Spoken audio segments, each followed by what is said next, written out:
নাৰায়ণপুৰত বানে নষ্ট কৰিলে শ শ বিঘা কৃষিভূমি দিহিৰি আৰু ডোপ্ৰাং নৈৰ বানত বুৰ গৈছে নাৰায়ণপুৰৰ পশ্চিমাঞ্চলৰ কেইবাখনো গাঁও কোনোমতে ঘৰবাৰীৰ পৰা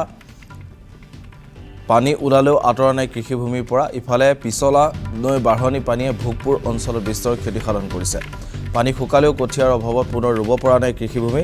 কাৰণ কৃষি বিভাগৰ হাতত নাই কঠিয়া উপায়ন্তৰ কৃষক ৰাইজে মূৰে কপালে হাত দিব লগা অৱস্থাৰ সৃষ্টি হৈছে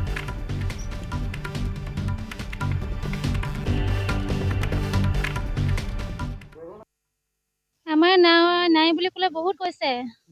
মানে সবৰে গাই প্ৰতি 5 বিঘা 7 বিঘা তেনেকৈ গৈছে আৰু পুৰা পানীয়ে মাৰি দিছে আৰু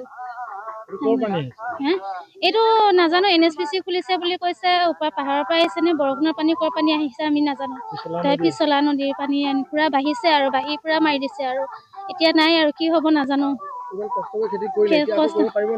এতিয়ানো কঠীয়া ক'ত পাম নোৱাৰো কৰিবলৈ এতিয়া চৰকাৰে যদি কিবা সুবিধা দিয়ে তেতিয়া ভাল হ'ব আৰু আশা কৰিছো আৰু চৰকাৰৰ ফালৰ পৰা এই পথাৰত পানী এককাল হৈ আছে এতিয়াও গোটেই ৰোৱা মাটি